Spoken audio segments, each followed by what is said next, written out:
well and taking care of themselves. I thought I would have a conversation with you, a press conference with you. In the Congress Party, we have been having an internal discussion about some of our suggestions to the government. And I thought in this press conference, I would lay out some of the ideas that are being discussed internally in the Congress Party. And it is in the spirit of attempting to help the government and to provide some sort of input from our side. You know that we've been now 45 days in lockdown, and we are beginning to run into a little bit of a problem. There is a very strong feeling that we need to immediately, without any delay, get this package to our small and medium businesses, get money into the hands of the poorest Indians, have a strategy for our migrants, and start preparing properly for the opening of this lockdown. So that is what I wanted to discuss with you. Feel free to ask me whatever questions you like. Sir, बहुत सारे प्रश्न साथियों के आए हैं. मैं एक एक करके उन दोस्तों को बोलूंगा कि वो अपने प्रश्न पूछें. पीटीआई न्यूज एजेंसी से संजीव चोपड़ा जी, कृपया अपना प्रश्न पूछिए. Thank you, Randeep ji. Morning, Rahul ji. I hope you're doing good. Well, I'm doing okay. I wouldn't say I'm doing good, but I'm doing okay. Good. Rahul ji, we are in the middle of lockdown 3, and various experts across the world, including the AIIMS director here, have said that the peak will come sometime in June and July. And, since the lockdown is ending on May 17 and with new infections rising, what do you think should be the government's decision on May 17 and what should guide it? And since you said the Congress has also made some suggestions in this regard, and some states which are Congress ruled have said that they will not open their borders till the time the situation improves. So what is your view on that? The central thing the government needs to do is it needs to now give a little bit of transparency on its actions. We need to understand when they open, what is the criteria for that opening? So what are the boxes that they want ticked off before they actually start to open? Number one. And I think it's important that the government tells the people of India that these are the criteria that we are going to be using. And if these criteria are met, then we are going to open. Second, we simply cannot continue without providing support to the people who are suffering as a result of this lockdown. And the thing that is most important to understand that the lockdown is not simply a switching on a key and getting rid of the lockdown. Lockdown requires a number of things to happen. It requires a psychological change. Currently, the disease in India is seen as a very, very dangerous disease. And it is true. The disease is dangerous for certain groups of people. It is absolutely dangerous for older people. It is absolutely dangerous for people with diabetes, heart disease, hypertension, chronic infection, lung infection. But other than that, it is not a dangerous disease. So we are going to have to make a psychological change in the mind of our people. Currently, the people are very scared of the disease. The government, if it wants to open up, it has to turn this fear into a sense of confidence. Otherwise, you can open up and people won't go out. Finally, I'd like to say that the opening up is a transition. It's not an on-off switch, it is a transition.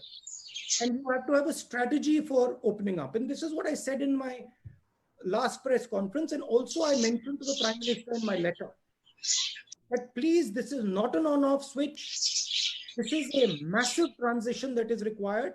It will require coordination between state government, central government, DM, everybody, and most important, the people of India. That is the challenge in front of the government now. And let me tell you, it's not a trivial thing. It is a serious challenge, and I would request the government that they view state governments as partners. They view district magistrates as their partners, and that they do not centralize the decision making. Thank you. Thank you, Rahulji. The next question comes from Siddharth of ANI. Also, I will request Rajdeep Saradesai ji to also ask his questions, since they seem to be related. Siddharth ji, first you go ahead. Since you are younger, let's give you the opportunity first. Now, how come you're giving younger people opportunity first? Normally we have seniors who we give. No. So that's what. Rajdeep ji, It's okay, sir. It's okay. Senior, he's older. It's the age of the young. नमस्कार sir. नमस्कार। Sir आपसे यही पूछना चाह रहा था, आपने पहले भी बात कही कि लॉकडाउन एक पॉज बटन है और 45 दिन हो गए, लोग सड़क पर आ रहे हैं, साल की बुजुर्ग महिला को कंधे पर लेकर निकल पड़ता है, ट्रेन से कट गए लोग, जो है जो मालगाड़ी से ट्रेन रेलवे ट्रैक पर लोग चल रहे हैं, साइकिल पर लोग निकल रहे हैं। क्या आपको लगता है कि इस लॉकडाउन की स्ट्रैटेजी जो थी या लॉकडाउन का पर्पस था वो डिफीट हो रहा है और लोग विश्वास खो बैठे हैं सरकार में? क्या यही वजह है कि लोग सड़कों पर निकल रहे हैं? पहला सवाल मेरा। दूसरा सवाल ये कि आपने एक सीरीज शुरू करी है जहां पे आप तमाम एक्सपर्ट से बात कर रहे हैं, उसका पर्पस क्या आप रखने वाले हैं और किस तरीके से उसको जो सजेशंस या जो फीडबैक आपको मिल रहा है उसको क्या रखें? Sir, can I also ask Rajdeep ji, because they are related questions, sir? Why don't you give Rajdeep like his own space? Let me answer that. Rajdeep can have his own. Sure. देखिए, ये criticise करने का time नहीं है और मैं criticise नहीं करूंगा। जो जिस सिचुएशन में हम अब हैं, उस सिचुएशन से हमें आगे बढ़ना है और निकलना है एक प्रकार से। लॉकडाउन हुआ नहीं हुआ वो सब ठीक है, उसकी जगह है, वो हो गया है, वो पास्ट में है, मगर अब खोलने की स्ट्रेटेजी की जरूरत है। दो तीन इस पे मैं आपको न्यूआंस बता देता हूं। आप किसी भी बिजनेस वाले से पूछें तो वो आपको बताएंगे कि जो हमारी सप्लाई चेन है वो red, yellow and green, red orange and green system के बीच में से निकलती है। तो रेड ऑरेंज एंड ग्रीन का जो हेल्थ केयर वाला सिस्टम है और इकोनॉमिक जो सप्लाई चेन है उसमें क्लैश है। तो उनका कहना है कि ये दोनों चीजों को रिजॉल्व करने की जरूरत है। हमने पहले भी कहा कि पैसे की जरूरत आज है, माइग्रेंट्स को पैसा आज देना है, सपोर्ट आज देना है, गरीब लोगों को आज पैसा देना है, और जो स्मॉल एंड मीडियम इंडस्ट्रीज हैं उनको आज मदद करनी है, कल नहीं, परसों नहीं, आज। क्योंकि अगर हमने आज नहीं मदद की तो जो जॉब लॉसेस हो रही हैं वो सुनामी बन जाएंगी। तो उसको हमें उनको कॉन्फिडेंस देना है, उनको प्रोटेक्ट करना है। तो पहले सवाल का जवाब यह है कि एक स्ट्रेटेजी निकालनी है, तरीका निकालना है, रास्ता निकालना है, और उसमें कांग्रेस पार्टी मदद करने के लिए तैयार है। क्योंकि हमारे भी स्टेट्स हैं, हमारे पास भी काफी लोग हैं जो इन चीजों को समझते हैं, इकोनॉमिक्स को समझते हैं, और स्पिरिट यही है प्रेस कॉन्फ्रेंस का। आपका दूसरा सवाल, ये जो मेरे कॉन्वर्सेशंस हैं, देखिए नॉर्मली मैं काफी लोगों से बातचीत करता हूं नॉर्मल कोर्स में, और उनमें से काफी लोगों के जो कॉन्वर्सेशंस होते हैं काफी इंटरेस्टिंग होते हैं। तो मैंने सोचा कि एक झलक मैं उन कॉन्वर्सेशंस को हिंदुस्तान की जनता को, लोगों को, बाकी लोगों को भी दिखा दूं। वही बेसिक आइडिया था कि जो एक्सपर्ट से बातचीत हो रही है जो मुझे सीखने को मिल रहा है, समझने को मिल रहा है, मैं थोड़ा सा वो दूसरे लोगों को भी दिखा दूं. बाकी उसके पीछे कोई स्ट्रेटेजी नहीं है. Thank you, sir. May I ask Rajdeep ji to come in since you had a related question?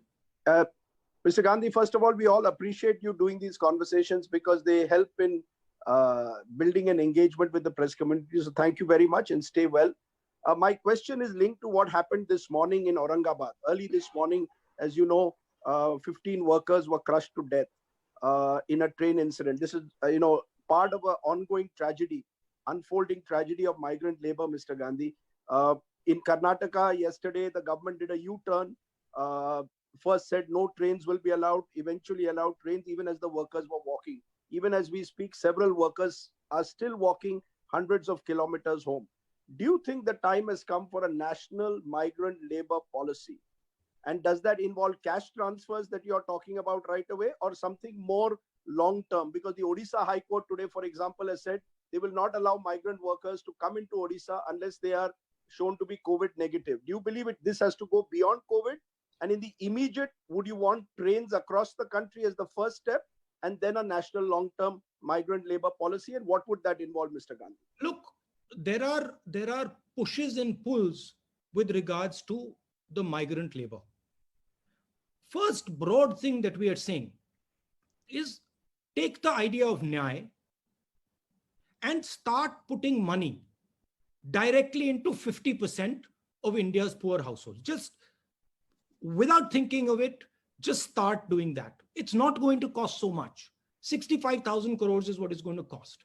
And it will completely transform the way people are thinking about this current situation, their current situation. Because we have to understand, if you are on daily wages, you do not have choices. You simply do not have a choice. So we have to give them a choice. That's point number one.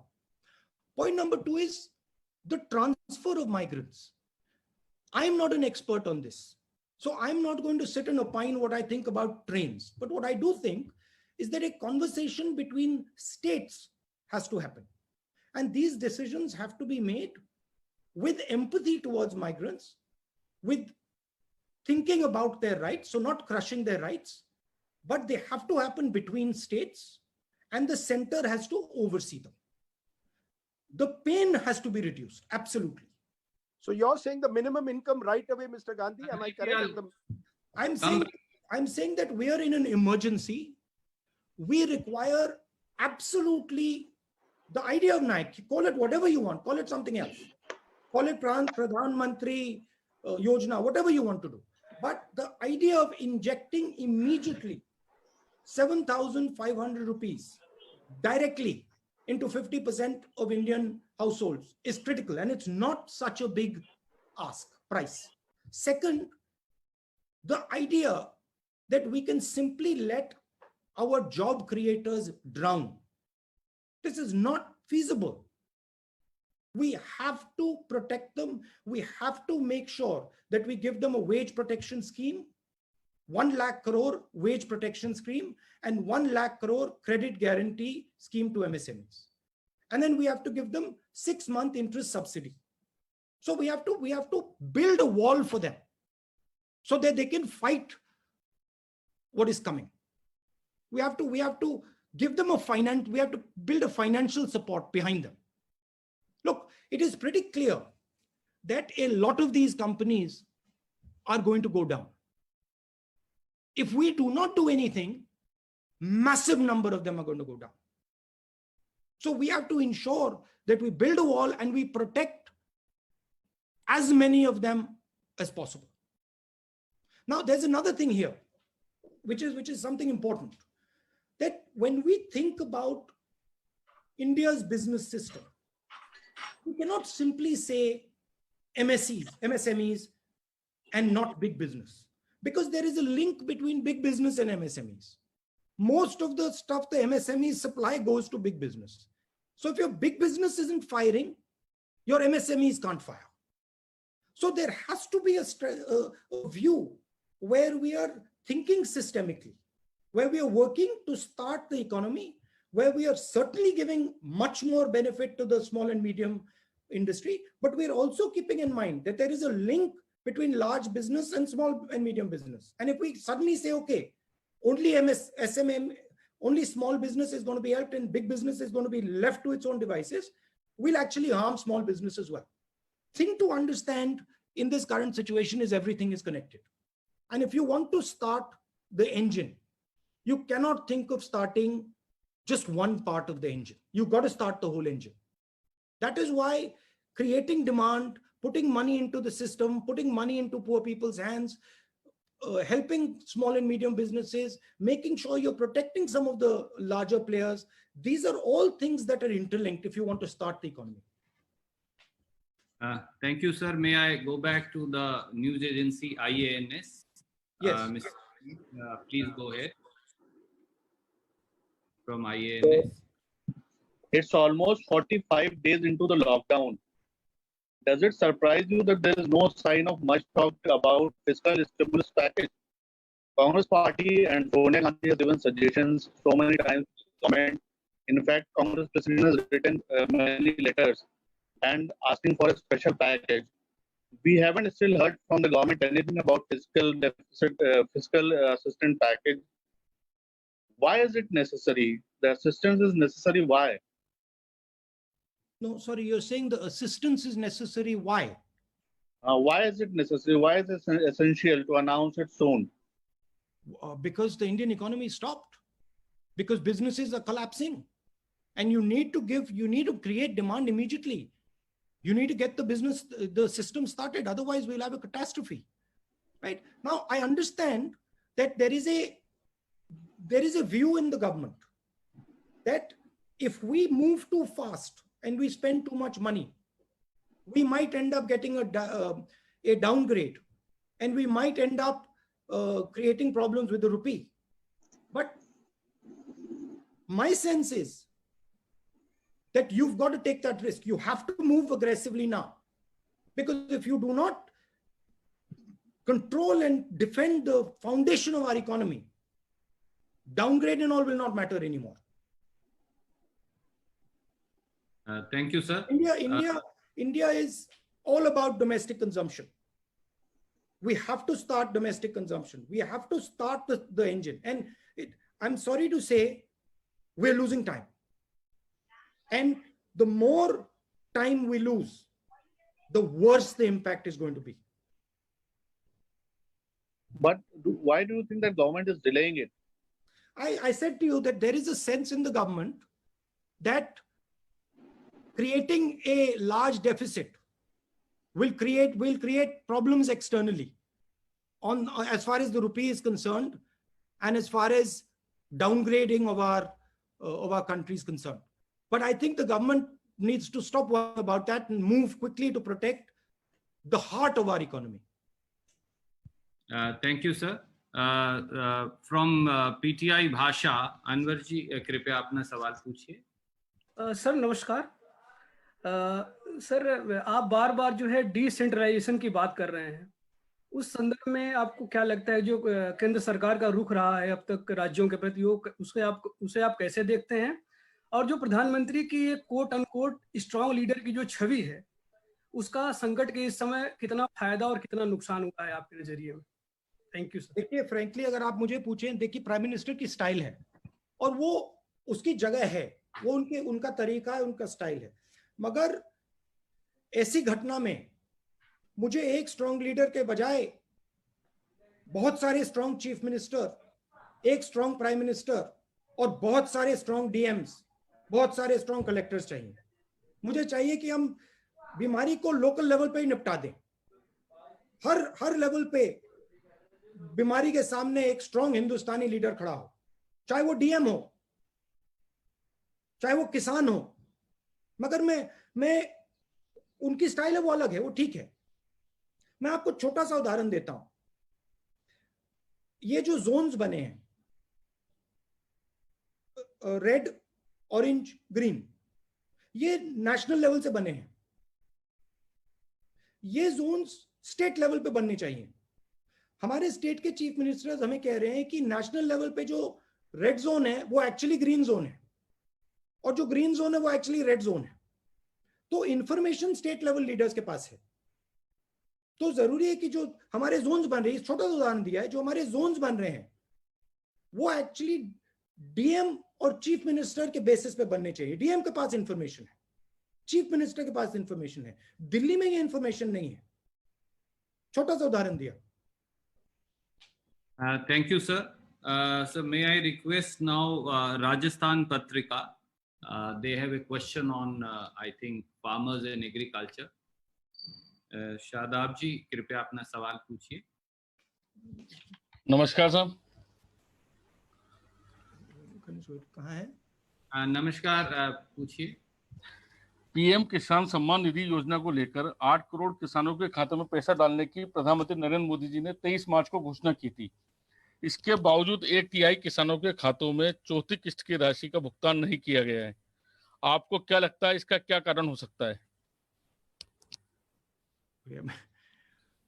अब इसका मैं कैसे जवाब दूंगा, ये तो आपको सरकार से पूछना पड़ेगा। मगर मेरा कहना है कि जो मैंने राजदीप से कहा कि एकदम डायरेक्ट न्याय का जो आइडिया है उसको आप चालू कीजिए, बिना एक सेकंड जाया करे उसको कर दीजिए। क्यों नहीं किया है? स्पेकुलेशन हो सकता है। मैंने थोड़ा आपको अभी बताया कि सरकार को डर है कि डाउनग्रेडिंग हो जाएगी, उससे ज्यादा मैं नहीं बोल सकता हूँ। Thank you, sir. May I request Ashish from ABP to ask his question? Ashish, ABP. Can you hear me, Randeep ji? Yes, please go ahead. Thank you, Randeep ji. Namaskar. Ashish ji. Sir, here this side, if you can see me, I'm raising my hand. You don't know which side you are on my screen. Yes, of course. That I'm just, if you can figure me out, I have my hands raised. Okay, got you. How are you, sir? I'm well. Sir, मेरा सवाल है कि आपने जैसे कहा एकदम शुरुआत में कि आपने भी आपके यहाँ इंटरनल डिस्कशंस चल रहे हैं। मैं जानना चाहता हूँ सर, जो डीप फाइनेंशियल क्राइसिस से हम गुजर रहे हैं अभी, उसको लेकर के आपने अपने जो कांग्रेस रूल्ड स्टेट्स के चीफ मिनिस्टर्स हैं उनको क्या सुझाव दिया है ताकि इससे हम बाहर निकल सके? क्योंकि सीमिंगली हम देख रहे हैं बीजेपी रूल्ड स्टेट के चीफ मिनिस्टर से बहुत ज्यादा इसको लेकर के कुछ सुना नहीं है। तो इस डिस्ट्रेस से डील करने के लिए कांग्रेस रूल्ड स्टेट्स को आपने क्या सजेशन दिया? Because you have been talking to so many economic experts. Sir, एक just add, let me add one more thing. आपने अभी कुछ दिनों पहले एक इशू और रेस किया था आरोग्य सेतु को लेकर के। एक रैंडम ट्विटर यूजर ने इस पे कुछ सवाल उठाए थे जिसपे आरोग्य सेतु की तरफ से रिस्पॉन्स भी दिया गया था। उन्होंने उन ऑब्जेक्शंस को कहा कि ये चीजें वैलिड नहीं है। आपको क्या लगता है सर इसके बाद की, क्या do you still stand by your stand on Aarogya Setu कि वो पूरी तरह से फुल प्रूफ नहीं है? अगर इन दोनों सवाल का आप प्लीज काइंडली जवाब दें। तो जो आरोग्य सेतु का वो ऐप है उसको हैकर्स ने तो उसको क्रैक भी कर दिया है, वो तो पब्लिक नॉलेज है।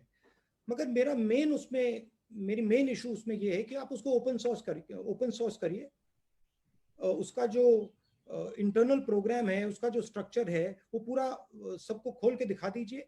सिंगापुर का जो ऐप है वो ओपन सोर्स है, उसको कोई भी खोल के देख सकता है। तो मेरा कहना है कि आप ट्रांसपेरेंसी लाइए, कंफर्ट दीजिए लोगों को, और फिर आप ट्रांसपेरेंसी लाएंगे और कंफर्ट देंगे तो फिर आप ऐप चलाना चाहते हैं चला सकते हैं। सर, जो स्टेट चीफ मिनिस्टर्स को आपने स्टेट चीफ मिनिस्टर, देखिए मेरा रोल उनको एडवाइस करने का नहीं है। मेरा रोल, जो हमारे 3 चीफ मिनिस्टर्स हैं, मनमोहन सिंह जी कांग्रेस प्रेसिडेंट, हम सब कुछ ही दिन पहले हमने एक डिस्कशन किया, और उस डिस्कशन में जनरली जो हमारे पंजाब, राजस्थान, पौंडीचेरी में जो छत्तीसगढ़ में जो सिचुएशन है उसके बारे में उन्होंने हमें ब्रीफ किया। उनका कहना था कि लड़ने के लिए डिसेंट्रलाइजेशन की जरूरत है, और उनका कहना था कि जो सरकार, सेंट्रल गवर्नमेंट से जो उनको पैसा मिलना चाहिए वो उनको मिल नहीं रहा है, तो उनको बोरो करने की जरूरत, बोरो करना पड़ रहा है, उससे उनको काफी मुश्किल हो रही है।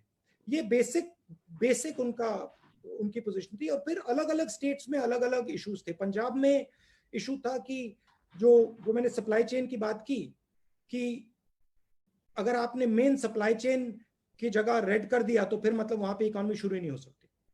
सर मतलब छत्तीसगढ़ में आपके स्टेट्स कैसे निकले, ये क्या सुझाव दिया आपने? क्या आप अपना अगला सवाल, 2 सवाल आप पूछ चुके हैं? नहीं, मैं देखिए, हमने उनसे कहा कि आप इंफॉर्मेशन लेके, डिस्ट्रिक्ट लेवल से इंफॉर्मेशन लेके डिस्कस करके इंडिविजुअल स्टेट की आप स्ट्रेटजी बनाइए। अगर इनपुट की जरूरत है तो हम पीरियोडिकली जो हमारे चीफ मिनिस्टर्स हैं उनको एक साथ बैठाकर डिस्कशन करके हम असिस्ट कर सकते हैं। बट हमने कोई ऊपर से फोर्सिबली कोई सजेशन नहीं दिया है। Thank you sir. Can I go to Mausami from Aaj Tak? मौसमी जी अपना सवाल पूछिए प्लीज। वेयर आर यू मौसमी? राहुल जी नमस्कार, आपको आवाज मिल रही है मेरी? हाँ, आप कहाँ हैं? जी मैं सीपी में बैठी हूँ, कैनॉट प्लेस में हम लोग का एक दफ्तर बना है आज तक का, तो वहाँ पे बाहर पेड़ के नीचे बैठ के आपसे सवाल कर रहे हैं। अच्छा बताइए। राहुल, आज तक आपसे ये सवाल करना चाहता है, एक तरफ लॉकडाउन 3 में कुछ रिलैक्सेशन हुए हैं, इकोनॉमी को खोलने की बात की गई है और कई रियायतें सरकार ने बरती हैं। दूसरी तरफ ये तस्वीरें भी सामने आ रही हैं कि अस्पतालों में डेड बॉडी क्लेम करने के लिए लोग नहीं आ रहे हैं, घरों में मौत हो जा रही है क्वारंटीन में और कोई लेने के लिए नहीं आ रहा है। स्वास्थ्य को लेके एक बहुत बड़ी त्रासदी जो है वो अनफोल्ड कर रही है। तो मैं पूछना चाह रही थी आपसे कि क्या केंद्र सरकार ट्रायल और एरर मेथड पे चल रही है, उसको नहीं मालूम है कि वो क्या कर रही है, और क्या ये हजारों लाखों लोगों की जान की और स्वास्थ्य की कीमत पर आई कांट हियर, थोड़ा लास्ट बिट फिर से रिपीट कीजिए मौसमी जी। मैं ये बोल रही थी राहुल कि क्या आपको लगता है कि सरकार ट्रायल और एरर मेथड पे चल रही है? जो रिलैक्सेशन किया गया इसको सोच समझ के करना चाहिए था। तमाम डॉक्टर अब जो है ड्यूटी पे नहीं आना चाहते हैं, दिल्ली के आधे डॉक्टर हरियाणा में फंसे हैं, तो एक स्वास्थ्य को लेके बड़ी त्रासदी अनफोल्ड कर रही है, डेड बॉडीज क्लेम नहीं हो रही है, लोग डरे हुए हैं। तो जो मानसिक रूप से आप कह रहे थे सेंसिटाइज करने की जरूरत है जनता को, क्या आपको लगता है कि सरकार ट्रायल और एरर पर चल रही है और हजारों लाखों लोगों का स्वास्थ्य और जान जो है वो दांव पर है? देखिए, अगर फेयरली बात बोली जाए तो जिस सिचुएशन में आज हिंदुस्तान है, नॉर्मल सिचुएशन नहीं है। अब जो नहीं, कहां गई? हाँ, ये नॉर्मल सिचुएशन नहीं है जी। तो कोई इसमें नॉर्मल सॉल्यूशन नहीं निकलने वाला है। मेरा कहना है कि सॉल्यूशन है। अगर हम डिसेंट्रलाइज करें और इस लड़ाई को डिस्ट्रिक्ट लेवल तक ले जाएं तो हिंदुस्तान सॉल्यूशन निकाल सकता है। अगर इस लड़ाई को हम पीएमओ में रखेंगे तो लड़ाई हारी जाएगी। तो प्राइम मिनिस्टर को पावर डिवॉल्व करना पड़ेगा। प्राइम मिनिस्टर को चीफ मिनिस्टर्स पर भरोसा करना पड़ेगा और चीफ मिनिस्टर्स को डीएम्स पर भरोसा करना ही पड़ेगा। और अगर हमने सेंट्रलाइज किया तो फिर कैलामिटी होने वाली है। मगर मैं आपको एक और बात बताना चाहता हूं जो मैंने पहले बोली। देखिए, लॉकडाउन ने सिर्फ हिंदुस्तान की नहीं, पूरी दुनिया की साइकोलॉजी बदल दी है जी। लॉकडाउन से पहले कोविड डेडली डिजीज नहीं थी। लॉकडाउन के बाद लोगों के दिमाग में कोविड डेडली डिजीज हो गई है। ये एक्चुअली गलत फहमी है। कोविड डेडली डिजीज है मगर 1% लोगों के लिए, और हमारा फर्ज बनता है कि हम उस 1% को पूरा प्रोटेक्शन दें और उनमें से एक व्यक्ति को बीमार ना होने दें। मगर हमारा यह भी फर्ज बनता है कि देश की जनता को बताना और समझाना कि 99% लोगों के लिए यह फेटल बीमारी नहीं है। यह प्रधानमंत्री को बहुत अग्रेसिवली करना चाहिए, हम सबको बहुत अग्रेसिवली करना चाहिए, क्योंकि आज हिंदुस्तान में, बाकी दुनिया में डर का माहौल है। और अगर हम लॉकडाउन को हटाना चाहते हैं, डर के माहौल को मिटाना ही पड़ेगा, नहीं तो आप सब कुछ खोल दो, कोई बाहर नहीं आने वाला है। तो मैं आपको भी, प्रेस वालों को भी ये मैसेज देना चाहता हूं कि आपको भी ये रियलिटी बतानी चाहिए कि 99% हिंदुस्तानियों के लिए ये डेंजरस डिजीज नहीं है। 1% 2% के लिए जरूर डेंजरस है। राहुल, रियलिटी सरकार से भी आई है। हकीकत ये भी है कि स्वास्थ्य मंत्रालय की प्रेस वार्ताएं लगातार अब पोस्टपोन और कैंसिल हो रही है, और लगातार डबलिंग जो है वो उसका पीरियड कम होता जा रहा है और प्रेस वार्ता कम होती जा रही है सरकार की तरफ से। तो ऊपर से इंफॉर्मेशन नहीं आ रही है, ऐसे में मीडिया आगे क्या जानकारी दे, इससे और कियोस और पैनिक फैलता है। तो लगातार प्रधानमंत्री भी कर रहे हैं।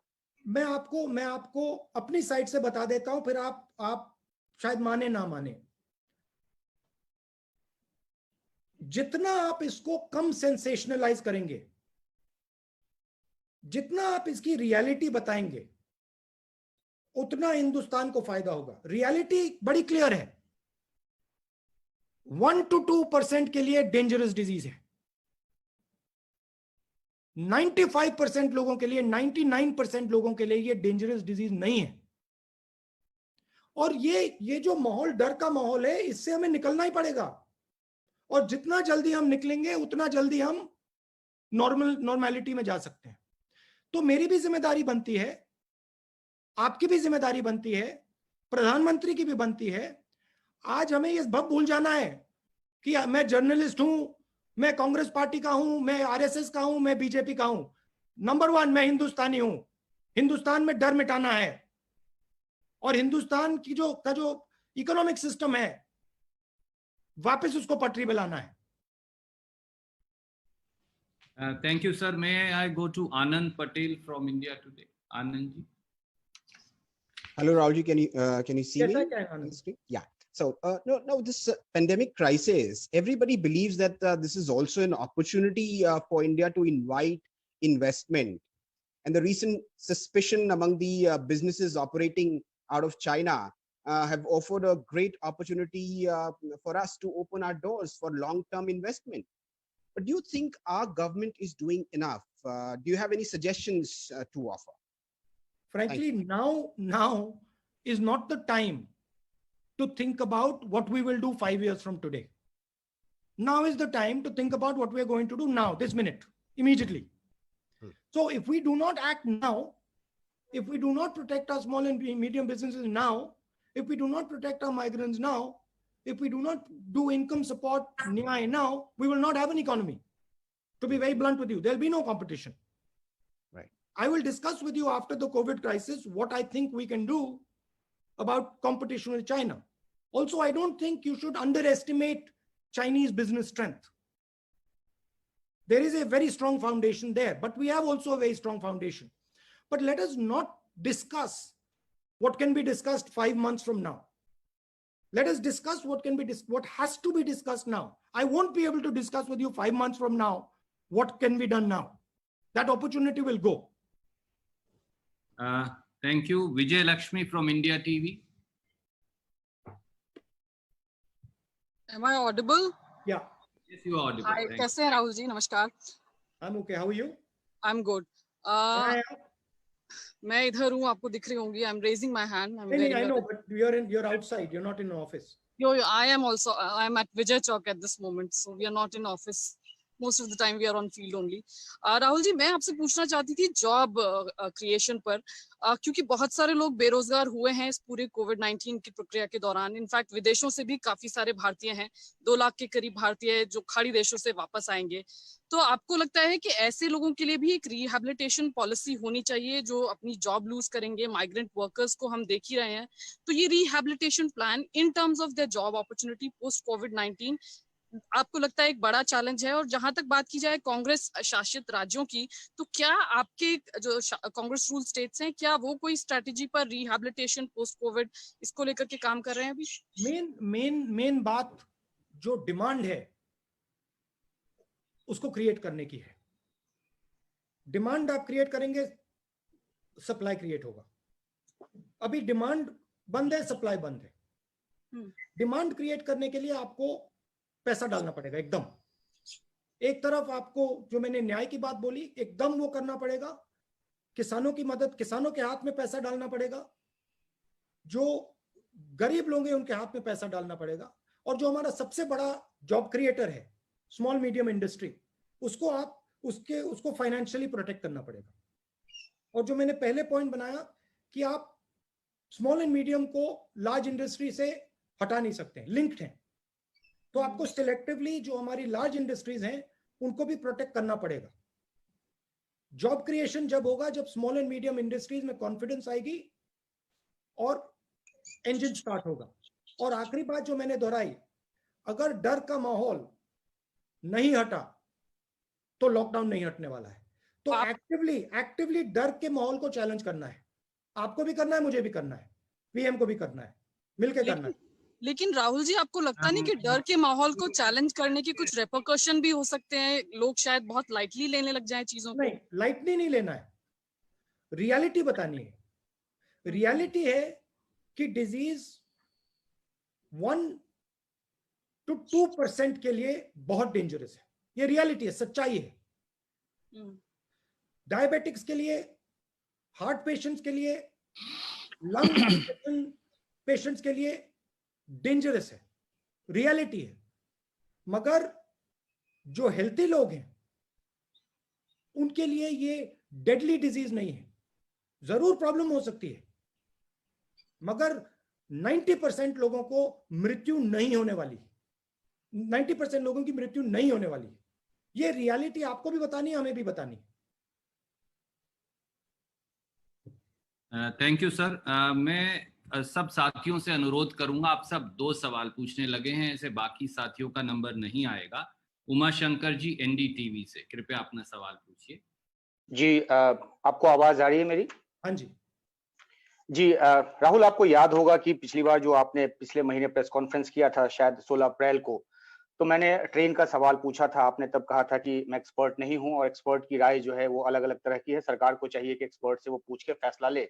अब जबकि सरकार ने फैसला ले लिया है, ट्रेन जो है वो कुछ तादाद में चलाई जाने लगी है, अभी भी ये देखने को आ रहा है कि बहुत सारे हजारों की तादाद में या लाखों की तादाद में जो माइग्रेंट लेबरर्स हैं वो सड़क के रास्ते, रेल लाइन के रास्ते जा रहे हैं। कर्नाटक जैसे स्टेट में एक बार ट्रेन रोक दी जाती है, फिर उसके बाद ट्रेन चलाने की बात होती है।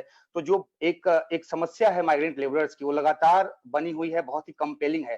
तो क्या आप सरकार को ये सुझाव देंगे कि जब ट्रेन चलाने का फैसला कर लिया है तो इसको थोड़ा ज्यादा तेज करे, तमाम मेडिकल प्रोटोकॉल को साथ रखते हुए, ताकि ये जो आवाजाही का जो काम है वो जल्दी पूरा किया जा सके और दूसरी चीजों पर कंसंट्रेट किया जा सके? कांग्रेस प्रेसिडेंट ने जो रेलवे फेयर की बात उठाई वो बिल्कुल मुझे लगी बिल्कुल सही थी, कंपैशनेट थी, अच्छी बात बोली कांग्रेस प्रेसिडेंट ने। देखिए, सेफली करना चाहिए, आप जितना भी टेस्ट कराना चाहते हैं कराइए, मगर जो माइग्रेंट लेबर का जो हक है, जो राइट है, वो उसको मिलनी चाहिए। रिस्क लिए मत कीजिए, बिना टेस्ट मत कीजिए, मगर टेस्ट किए सेफली जरूर माइग्रेंट को अपने घर वापस भेजना चाहिए। Thank you sir. न्यूज़ 18 से अरुण कुमार सिंह जी,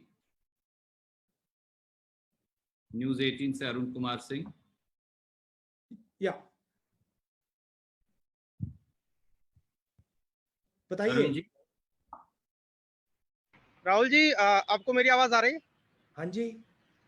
अच्छा, सवाल आपसे मेरा ये है कि हेलो, बोलिए बोलिए, सुनाई दे रहा है। कल मैं एम्स के जो डायरेक्टर हैं डॉक्टर रणदीप गुलेरिया, उनके साथ इंटरव्यू कर रहा था। उन्होंने कहा कि तमाम स्टडीज हुई हैं जिससे ये साबित होता है और जिससे इस बात के आसार हैं कि जो पीक सीजन है कोविड-19 का हिंदुस्तान में वो जून और जुलाई में आने वाला है। यानी अभी वर्स्ट आना बाकी है, अभी जो चल रहा है वो तो कुछ भी नहीं है। तो मेरा सवाल ये है कि भारत सरकार के कार्यों को आप नजदीक से देख रहे हैं, प्रेस कॉन्फ्रेंस कर रहे हैं, आपको लगता है कि भारत सरकार तैयार है? और दूसरी बात जो है कि माइग्रेंट लेबरर्स लाखों की संख्या में फंसे हुए हैं, आपकी पार्टी के ही लोग आरोप लगा रहे हैं कि हमने 5 ट्रेन, स्पेशल ट्रेन मांगी, हमको 2 मिल रही है, 3 मिल रही है, ट्रेन नहीं मिल रही, हम किराया देने को तैयार हैं लेकिन हमको ट्रेन मिल ही नहीं रही है। इन दोनों मुद्दों पर आपकी राय जानना चाहता हूँ।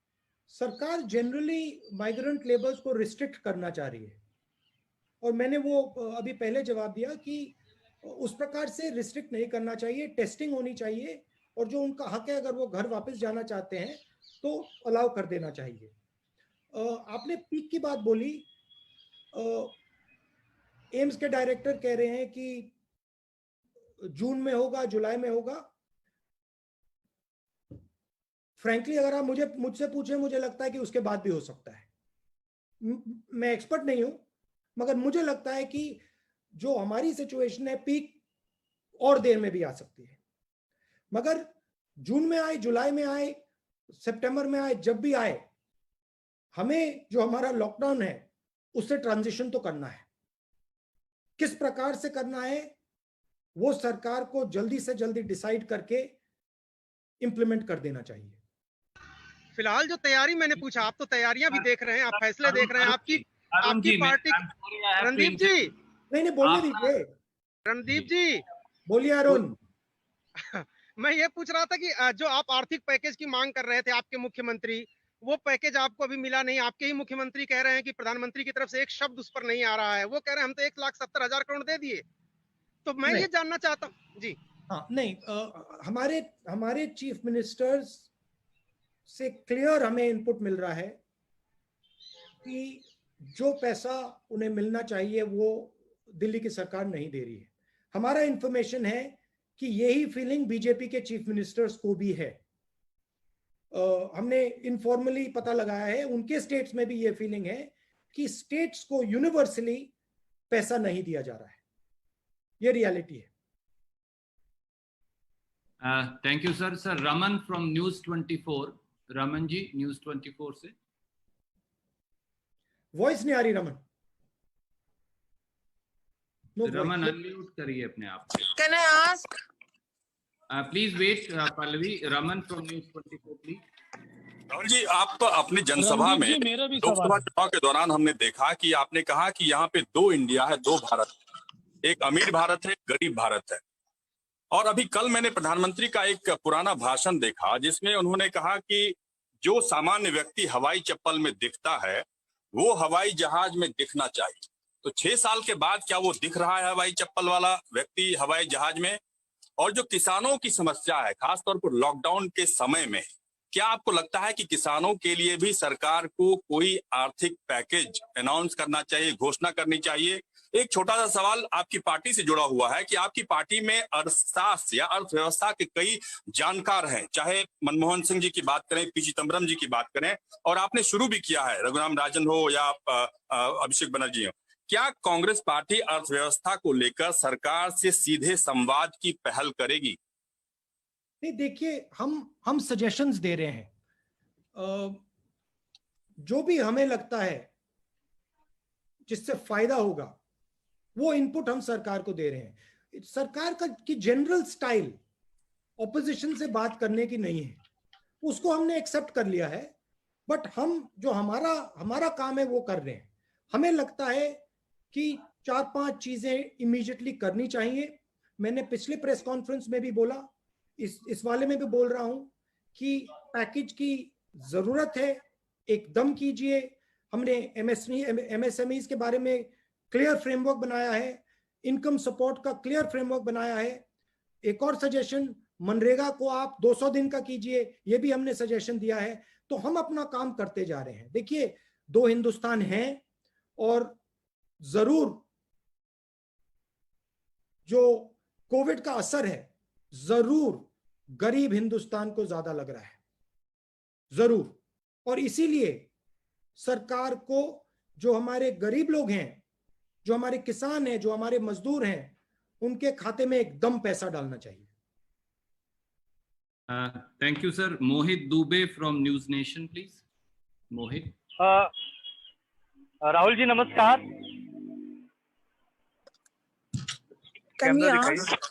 राहुल जी नमस्कार। एक second, Mohit Dubey news nation से बोल रहा हूँ। नमस्कार मोहित जी।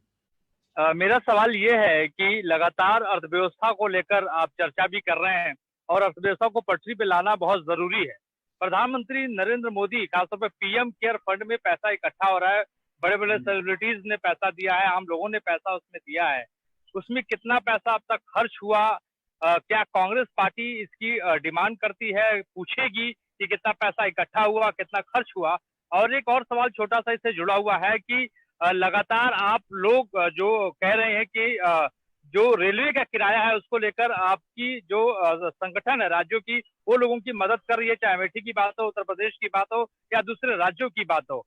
लेकिन सरकार का कहना है और भारतीय जनता पार्टी का कहना है कि कांग्रेस राजनीति कर रही है, वो मदद नहीं कर रही है।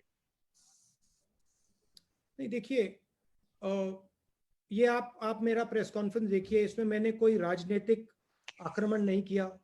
मैंने कोई आपने मुझसे पूछा, आपने मुझे बहुत सारी अपॉर्चुनिटीज दी, मैंने एक भी अपॉर्चुनिटी नहीं ली, क्योंकि मैं जानता हूं और समझता हूं कि ये टाइम नहीं है। ये टाइम मदद का है। फ्रैंकली बताऊं,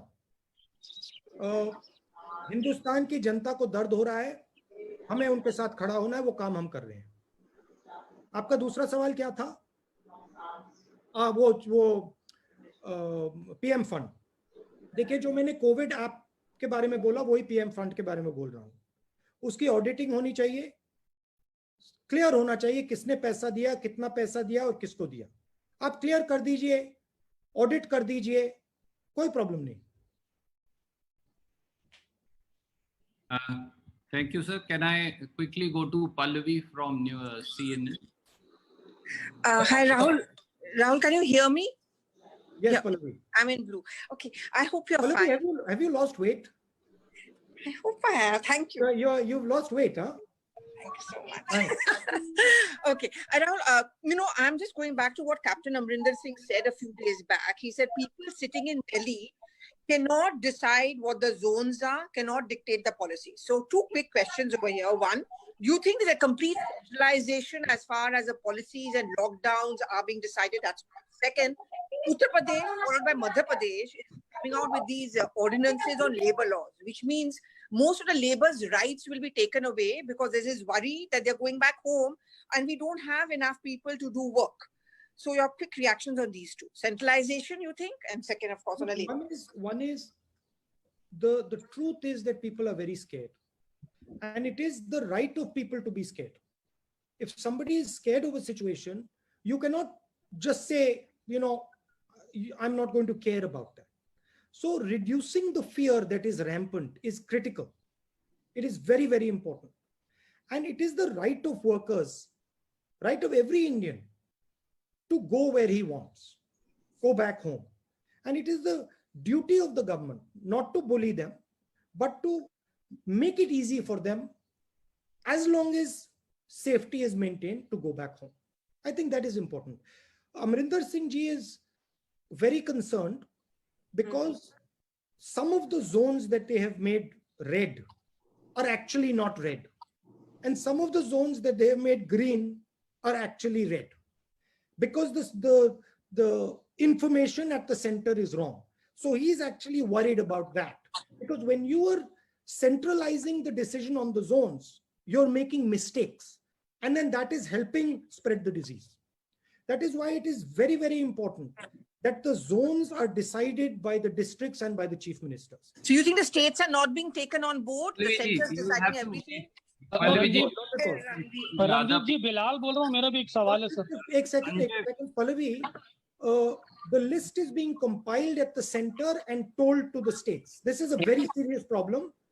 The list needs to be created by the state. PMs need to say, the disease is in a dangerous place. I want to make it a red zone. And then the chief minister has to decide that. It cannot be decided top down. It is actually taking us backwards in the fight. Randeep ji, सवाल मेरे। Sir, can we go to Sanjay Mishra from Dainik Jagran? He's been waiting for some time. Yeah. बताइए। संजय जी, सवाल पूछिए। Sir, उनका जी, मेरी आवाज आ रही है? राहुल जी नमस्कार। रणदीप जी, मेरा भी सवाल है। और राहुल जी मेरा सवाल इंटरलिंक्ड है।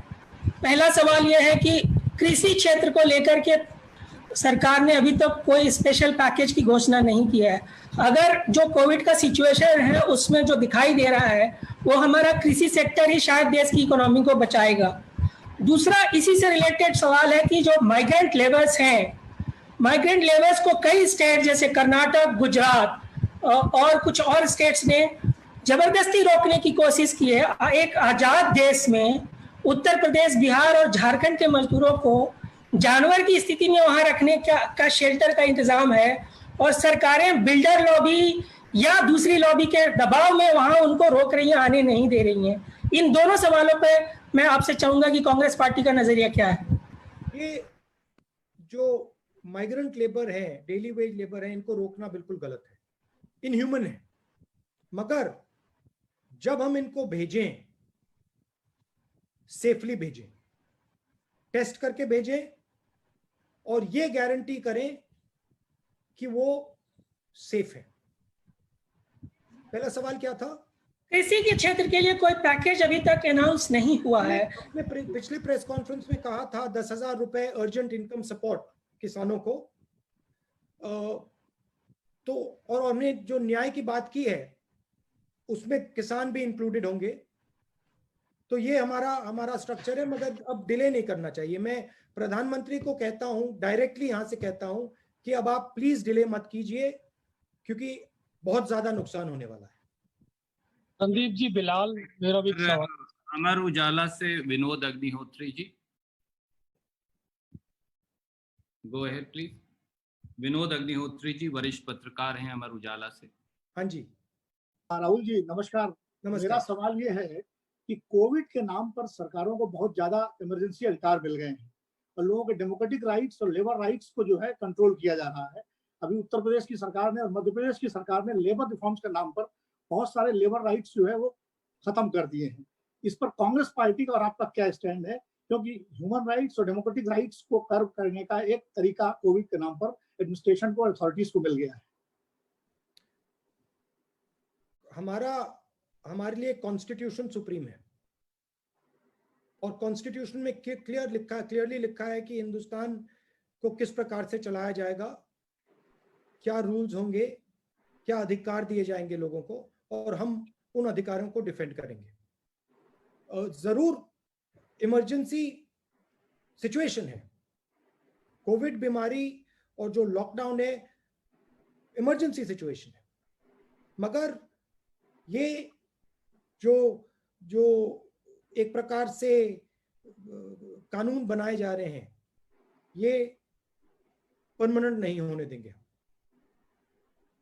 मतलब इनको सिर्फ बता देता हूं, मैं आपको बता देता हूं, देखिए हमारी बात नहीं है जी। अगर कोई सोचता है कि हिंदुस्तान की आवाज को दबाया जा सकता है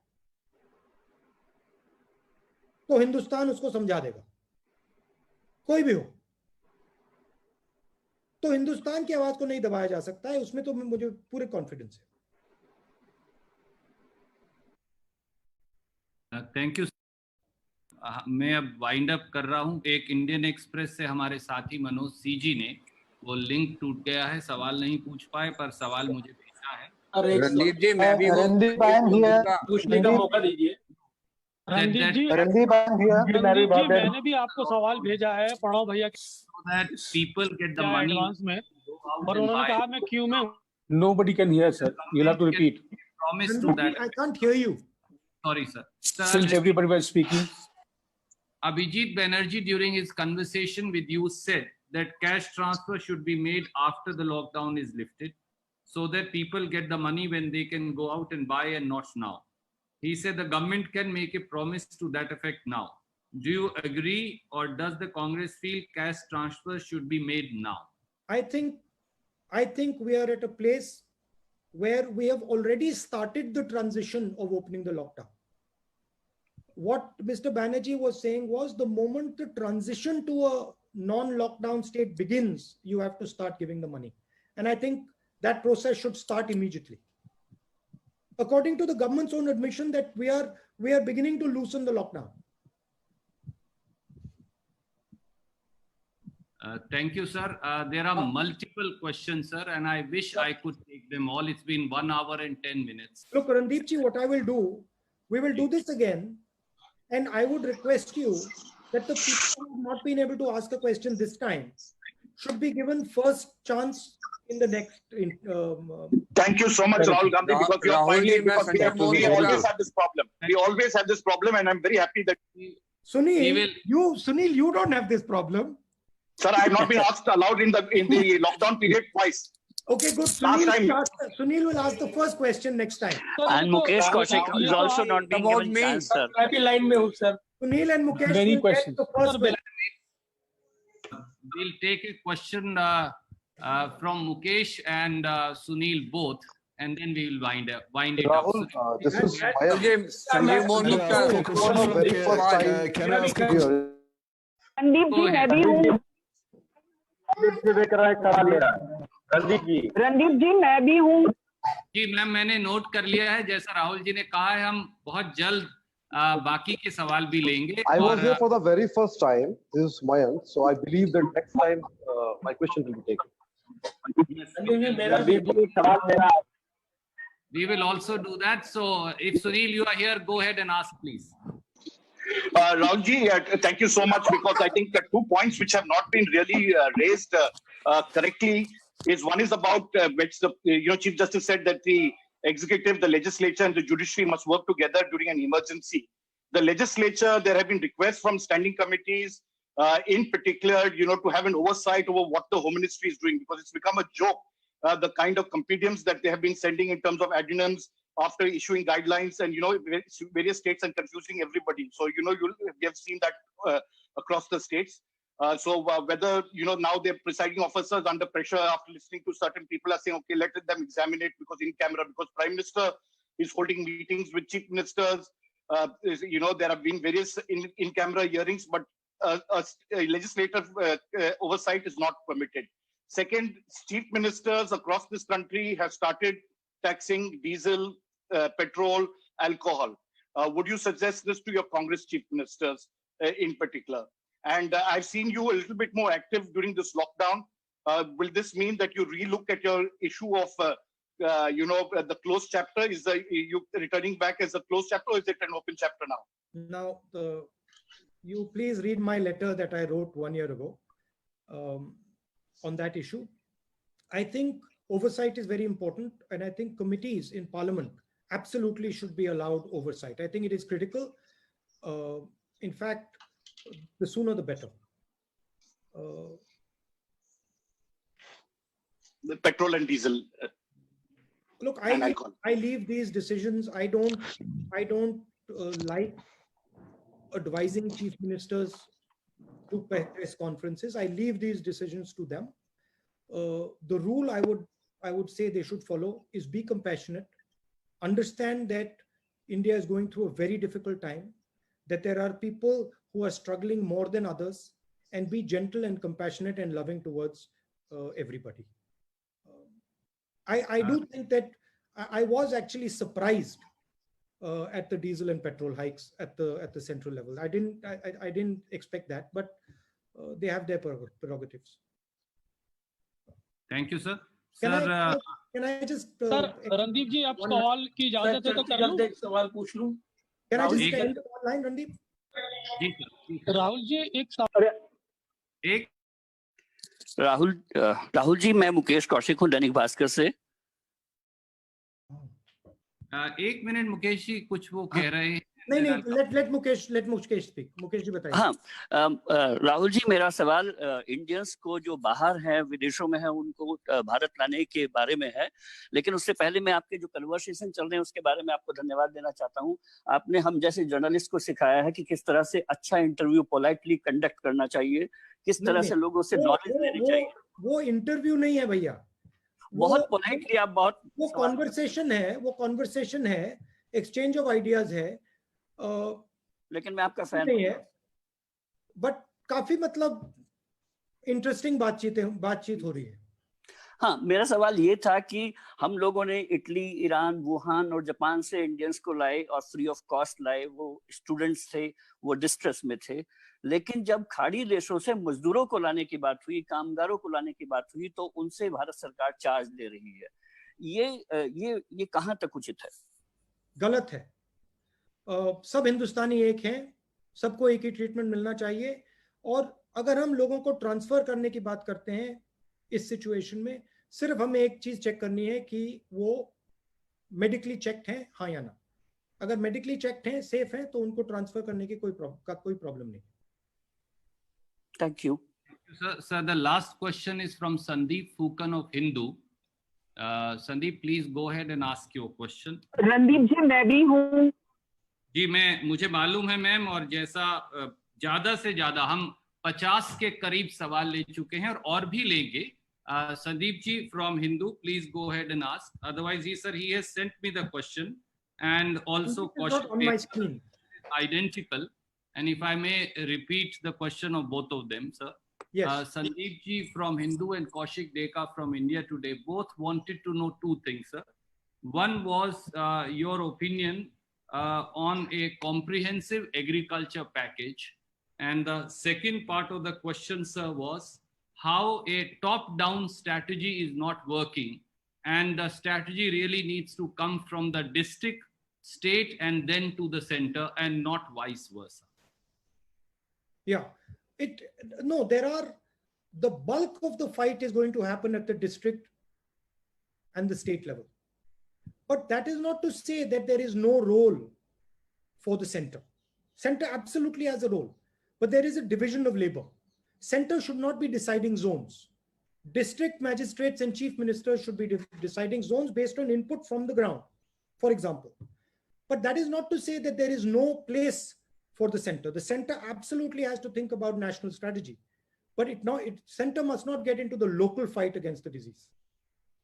And I think if there is a observation that I can make, the current fight is too centralized. It needs to become more decentralized. Prime Minister has to, in my view, do 2 or 3 things. Number one, reduce the fear of the Indian public. That's job number one. Make India believe that, look, yes, it is a scary disease.